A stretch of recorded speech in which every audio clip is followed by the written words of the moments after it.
Did you know that one of the world's most famous cigar brands, Cohiba, started as a secret? It's true. Back in the 1960s, Fidel Castro's personal bodyguard was smoking a particularly fragrant cigar. Castro, intrigued by the incredible aroma, asked him where he got it. The bodyguard explained it was a special blend, rolled just for him by a friend named Eduardo Ribera. Castro tried one, and he absolutely loved it. He loved it so much, in fact, that he sought out the roller and set him up in a top-secret factory in a converted mansion in Havana. This was the birth of Cohiba, a cigar reserved exclusively for Castro himself and as a diplomatic gift for heads of state. For years, you simply couldn't buy one. It was the ultimate status symbol, a smoke literally fit for a king, or in this case, a president. They aren't just rolled-up leaves, they are steeped in history, mystique, and a touch of glamour. Imagine that. A whole brand began with a single, perfectly blended cigar enjoyed by chance. It speaks volumes about the power of a master craftsman and the unique character coaxed from simple tobacco leaves. It wasn't about marketing or advertising. It was purely about quality and an unforgettable experience. That's the magic. The journey from a tiny seed to that luxurious hand-rolled masterpiece. Patience, skill, secrets. The tale of Cohiba sets the stage for our factory tour. Behind every great cigar is a person, a blender, a roller with an almost supernatural talent for their craft. The process is more than industrial manufacturing. It's an art passed down through generations. The factory we are about to enter isn't just machinery.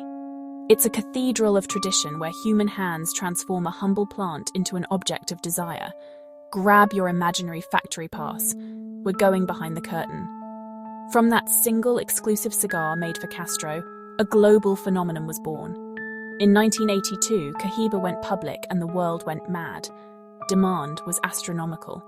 People weren't buying a cigar, they were buying a piece of the legend. They were connecting with that story of exclusivity and unparalleled quality. Our story doesn't start in the factory, not really. It begins under the brilliant Cuban sun, in the rich red soil of the Vuelta Abajo region. This is where the world's finest tobacco is grown. Farmers, with faces weathered by sun and wisdom, carefully cultivate the plants. They know exactly when to plant, when to water, and when to harvest. The leaves are picked by hand, one by one, in a process that can take weeks.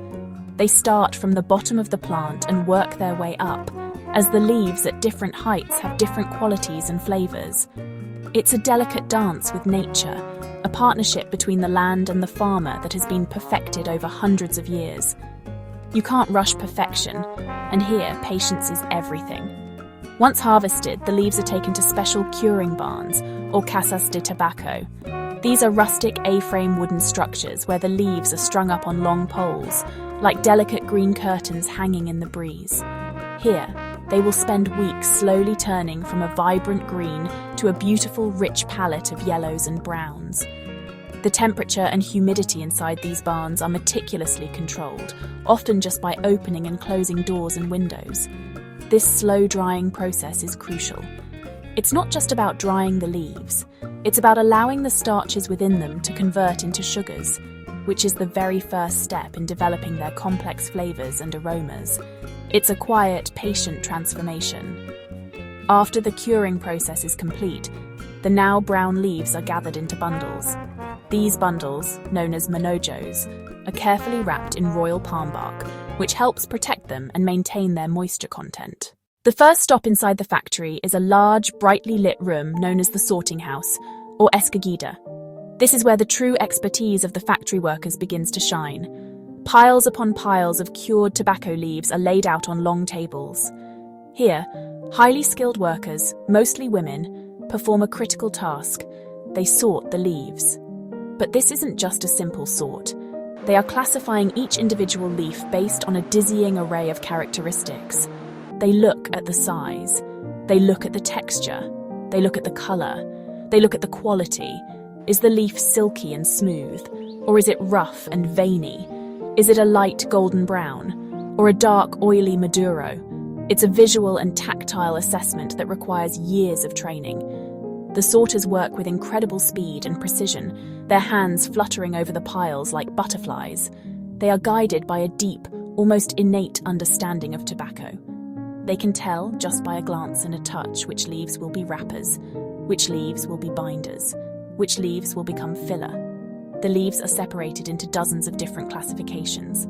A single bale of tobacco might be sorted into over 50 different categories. It's a mesmerizing process to watch, a true symphony of human judgment and natural variation. Think of it like this: the master blender is a chef, and these sorters are preparing all the ingredients. The chef needs every ingredient to be perfect. The sorters separate the tobacco into a vast palette of colors and textures: claro, light; colorado, reddish-brown; maduro, dark; oscuro, almost black. Now we enter a part of the factory that feels almost sacred. It's a warm room, humid air clings to everything, a powerful, sweet aroma fills the space with a faint ammonia edge. This is the fermentation room. Sorted leaves are stacked into enormous pylons. Some piles are as tall as a person, others weigh thousands of pounds. This is where the real magic happens. Under their own weight and moisture, the leaves heat from the inside. That heat triggers natural fermentation, much like composting, but controlled to the smallest detail. Fermentation mellows the tobacco, removing ammonia, removing tar, and unlocking complex flavors. Workers constantly monitor the pylons. They probe stacks with long thermometers. If a pile gets too hot, the leaves are damaged and flavor ruined. If it's not hot enough, fermentation fails. When the temperature is perfect, workers break down the pile completely, then restack it, moving inner leaves to the outside and outside leaves to the middle. This ensures every leaf ferments evenly. The cycle repeats several times over months, sometimes years, for darker, richer tobaccos. After their long, transformative sleep in the fermentation piles, the tobacco leaves are brought to another specialized room for the next step in their preparation. This room is filled with rows of workers, again mostly women, known as despaliladoras. Their job is incredibly precise and requires a delicate touch.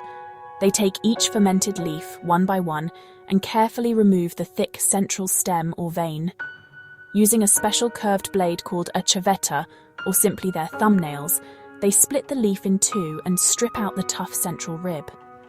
This is essential because the central vein is coarse, contains a higher concentration of nicotine, and does not burn well. This deveining process is done with astonishing dexterity. The goal is to remove the stem without tearing the precious leaf halves, especially for the leaves destined to be wrappers.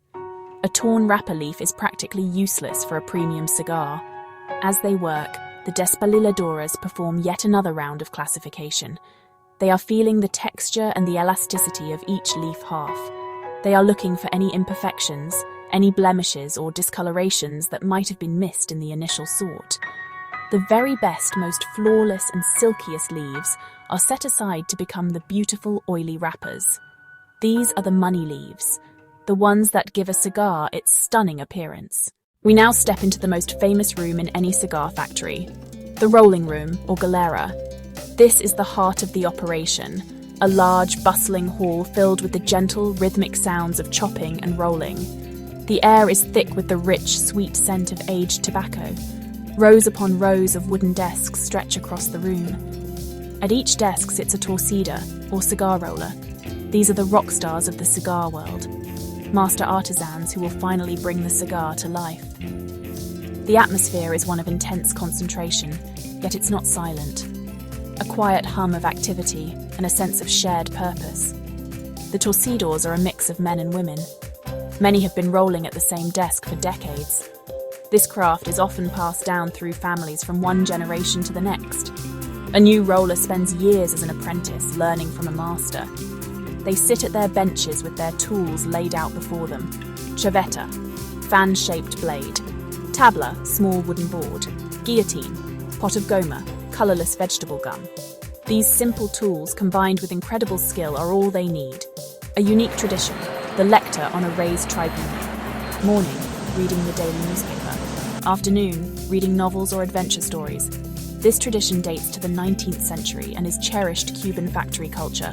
It's how some famous brands got their names: Monte Cristo, Romeo y Julieta. The rollers are paid based on how many cigars they produce each day.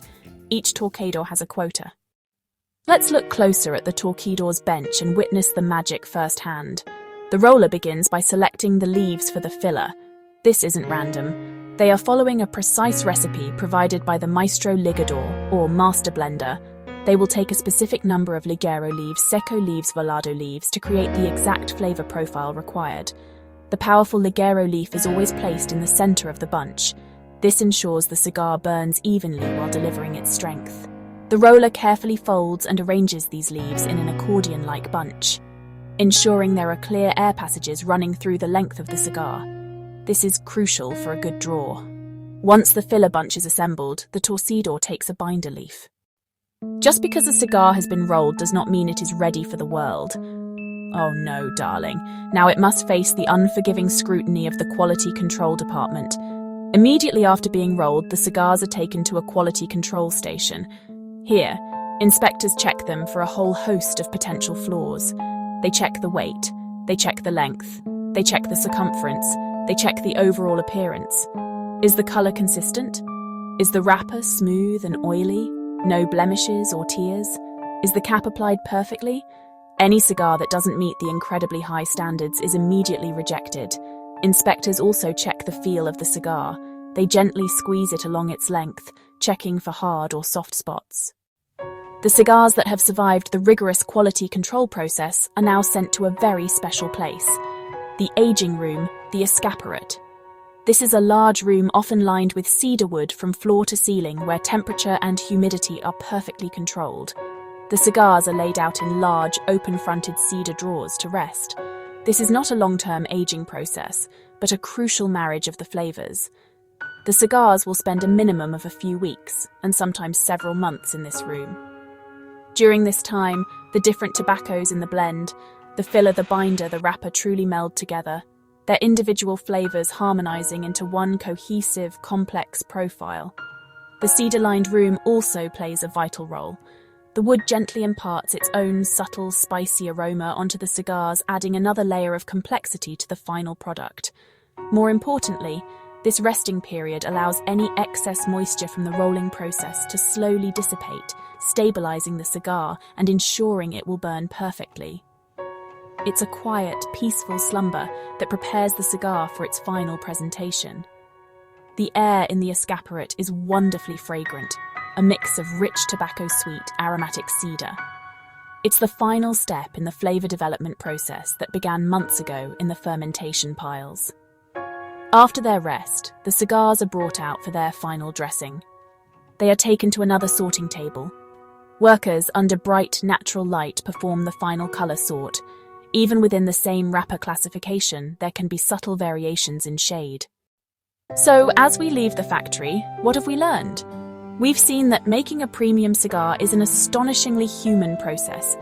From the farmer who reads the weather in the clouds, the lector who reads novels to the rollers, and the rollers shaping leaves with practiced hands.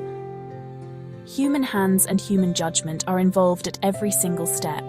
In a world dominated by automation and machines, the cigar factory stands as a bastion of traditional craftsmanship.